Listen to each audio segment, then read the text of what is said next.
নমস্কার বন্ধুরা, শ্রাবণী রান্নাঘরে আপনাদের সবাইকে স্বাগত জানিয়ে আমি প্রতিদিনের মতো আবারও আজকের একটা রান্নার ভিডিও নিয়ে আপনাদের সামনে চলে এসেছি। আজকের আমি আপনাদের নিরামিষ একটা ফুলকপির ইউনিক রেসিপি বানিয়ে দেখাবো। আশা করি আপনাদের ভালো লাগবে। তার জন্য কিন্তু আমার পুরো ভিডিওটা আপনাদের দেখতে হবে। আর দেখা শুরু করার আগে একটা লাইক দেবেন, সুন্দর একটা কমেন্ট করবেন আর শেয়ার করতে ভুলবেন না। তাহলে চলুন আজকের আমি এই রেসিপিটা কিভাবে বানিয়েছি সেটা আপনারা একবার দেখে নিন। রান্নাটা করার জন্য প্রথমে আমি এখানে গ্যাসটা অন করে একটা কড়া বসিয়ে দিয়েছি। এইবারে আমি কড়ার মধ্যে দিয়ে দেব বেশ কিছুটা জল। এখানে কিন্তু আমি অল্প একটু জল দিয়ে দিলাম, দিয়ে জলটাকে প্রথমে ফুটিয়ে নেব। জলটা কিন্তু প্রথমে খুব ভালোভাবে ফুটিয়ে নিতে হবে। জলটা আমার এখানে খুব ভালোভাবে ফুটে গেছে। এইবার এই জলের মধ্যে আমি দিয়ে দেব ফুলকপিগুলো। এখানে কিন্তু ফুলকপিগুলো আমি একটু বড় বড় করে কেটে রেখেছি, সেই ফুলকপিগুলো কিন্তু জলের মধ্যে দিয়ে দিচ্ছি। এই ফুটন্ত জলের মধ্যেই কিন্তু দিয়ে দিতে হবে। দিয়ে ফুলকপিগুলো কিন্তু একেবারে সেদ্ধ করব না, একটু জাস্ট ফুলকপিগুলো জলের মধ্যে দিয়ে কিন্তু একটু পরে নামিয়ে নেব। এটা যতক্ষণ হচ্ছে ততক্ষণ দেখুন আমি অন্যদিকে একটা মশলা রেডি করে নেব। তার জন্য নিয়েছি মিক্সির জার। মিক্সির জারের মধ্যে এখানে দিয়ে দেব আমি রেখেছি টমেটো, আদা আর কাঁচা লঙ্কা। দুটো কাঁচা লঙ্কা রেখেছি, একটা মাঝারি সাইজের টমেটো রেখেছি আর 1 ইঞ্চি আদা রেখে দিয়েছিলাম, সেটা দিয়ে দিলাম। দিয়ে এবার এর মধ্যে দিয়ে দেব গোটা জিরে, 1 চামচ মতো গোটা জিরে আমি এখানে দিয়ে দিলাম। দিয়ে এর মধ্যে অল্প একটু জল দিয়ে দেব, জল দিয়ে মশলাটা রেডি করে নেব। মশলাটা আমার এখানে রেডি হয়ে গেছে, মশলাটা আমি এখানে রেডি করে নিয়েছি। আর অন্যদিকে দেখুন যে ফুলকপিটা আমি একটু গরম জলে ভাপাতে দিয়েছিলাম, সেটাও কিন্তু একটু ভাপানো হয়ে গেছে। এবারে আমি এইগুলোকে আলাদা করে তুলে রেখে দেব। এগুলো কিন্তু জলটা খুব ভালোভাবে ঝারিয়ে নিয়ে আলাদা করে তুলে রেখে দিতে হবে। আর আমি প্রতিদিনের মতো আপনাদের একটা কথাই বলবো যে প্লিজ আমার ভিডিওটা আপনারা টেনে টেনে দেখবেন না, পুরো ভিডিওটা দেখুন, আশা করি আপনাদের ভালো লাগবে। দেখুন আমি কিন্তু ফুলকপিগুলোর থেকে এইভাবে জলটা ঝারিয়ে ঝারিয়ে আলাদা করে তুলে রেখে দিচ্ছি। ফুলকপিগুলো আমি এখানে আলাদা করে তুলে রেখে দিয়েছি। রেখে দিয়ে আমি কিন্তু জলটা ফেলে কড়াটা পরিষ্কার করে নিয়ে এবারে আবারও গ্যাসটা অন করে কড়াটা বসিয়ে দিয়েছি। এবার কড়ার মধ্যে দিয়ে দিলাম বেশ কিছুটা সর্ষের তেল। তেল কিন্তু বেশ কিছুটা এর মধ্যে দিয়ে দিয়েছি। এবার তেলটাকে ভালো করে একটু গরম হতে দেব। তেলটা আমার এখানে ভালো করে গরম হয়ে গেছে। তেলটা কিন্তু এখানে ভালো করে গরম করে নিয়েছি। এইবারে আমি এর মধ্যে দিয়ে দেব কয়েকটা এইভাবে পাঁপড়ের টুকরোগুলো এর মধ্যে দিয়ে দেব। দিয়ে পাঁপড়গুলো কিন্তু খুব ভালোভাবে ভেজে নিতে হবে। পাঁপড়গুলো আমি এখানে ভেজে উল্টিয়ে পাল্টিয়ে একটু ভেজে নেব লাল লাল করে। এইভাবে কিন্তু পাঁপড়গুলোকে একটু ভেজে নিতে হবে। আর দেখুন এখানে কিন্তু পাঁপড়গুলো ভাজা হয়ে গেছে। এবার আমি পাঁপড়গুলোকে তুলে নেব। পাঁপড়গুলো কিন্তু তুলে নিতে হবে। এইগুলো ঠিক আমরা যেভাবে পাঁপড় ভাজি সেইভাবে ভেজে কিন্তু এইভাবে তেলটাকে ঝারিয়ে তুলে নেব। আর অন্য যে আরও পাঁপড় কয়েকটা রেখেছি সেই পাঁপড়গুলোও কিন্তু এখানে ঠিক একইভাবে এইভাবে একটু ভেজে নেব। ভেজে সমস্ত পাঁপড়গুলো কিন্তু প্রথমে ভেজে নিতে হবে। পাঁপড়গুলো ভেজে আলাদা করে তুলে রেখে দিয়েছি। এইবারে এই তেলের মধ্যেই রান্নাটা করব। তার জন্য প্রথমে দিয়ে দিলাম একটা তেজপাতা আর দেব এখানে অল্প সামান্য একটু গোটা জিরে। তেজপাতা আর গোটা জিরেটা ফোড়ন দিলাম। ফোড়নটা কিন্তু প্রথমে খুব ভালো করে লাল লাল করে ভেজে নিতে হবে। ফোড়নটা কিন্তু আমি সুন্দর করে লাল লাল করে ভেজে নিয়েছি। এইবারে আমি এর মধ্যে দিয়ে দেব আলু। এখানে কিন্তু আলুগুলো আমি একটু ডুমো ডুমো করে কেটে রেখেছি, সেই আলুগুলো কিন্তু এর মধ্যে দিয়ে দিচ্ছি। আলুগুলো কিন্তু লাল করে ভেজে নেব। আপনারা চাইলে আলু কিন্তু আলাদা করে ভেজে তুলে তারপরেও রান্নাটা করতে পারেন। তবে আমি এখানে আলু ফুলকপি এইভাবে ফোড়ন দিয়ে তারপরে একসঙ্গে ভেজে নেব। প্রথমে আমি এখানে আলুটা দিলাম, আলুটা দিয়ে আলুটা নেড়ে ছেড়ে এইভাবে একটু হালকা করে জাস্ট একটু উল্টে পাল্টে নেড়ে ভেজে নেব। আর তার সঙ্গে সঙ্গে কিন্তু এখানে ফুলকপিটাও দিয়ে দেব। ভীষণই সহজ রান্না, অথচ খেতে অসম্ভব সুন্দর হয়। আমি আবারও বলছি, আপনারা চাইলে এই আলু ফুলকপি কিন্তু আলাদা আলাদা করে ভেজে তুলে তারপরেও রান্নাটা করতে পারেন। দেখুন এবারে আমি এর মধ্যে কিন্তু এখন নুন বা হলুদ কোনো কিছুই দেবো না। আমি কিন্তু আলু ফুলকপিটা খুব ভালোভাবে লাল লাল করে ভেজে নেব। আলু আর ফুলকপিটা কিন্তু এখানে খুব ভালো করে লাল করে ভেজে নিতে হবে। ফুলকপি আলুটা আমার এখানে লাল লাল করে ভাজা হয়ে গেছে। ফুলকপি আলু কিন্তু এখানে লাল করে ভেজে নিয়েছি।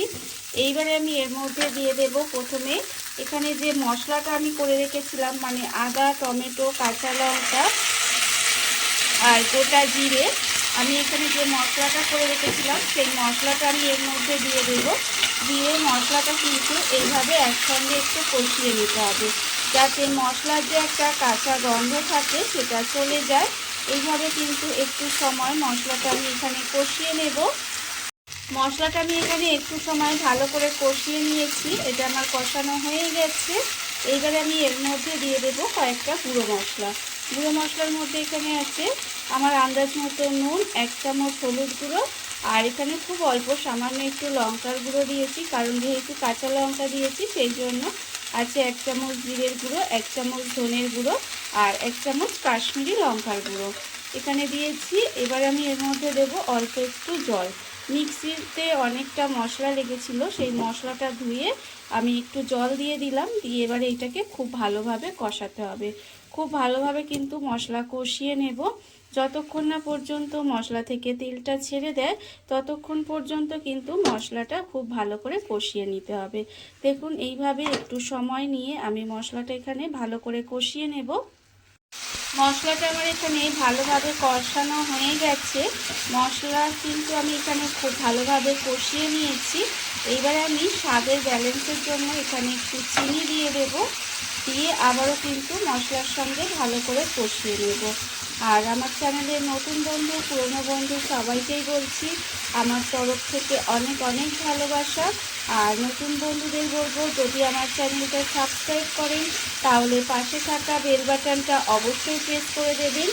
আর পুরনো বন্ধুদের বলছি এইভাবে আমার পাশে থাকার জন্য, আমাকে এগিয়ে যেতে সাহায্য করার জন্য আপনাদের অসংখ্য অসংখ্য ধন্যবাদ জানাই।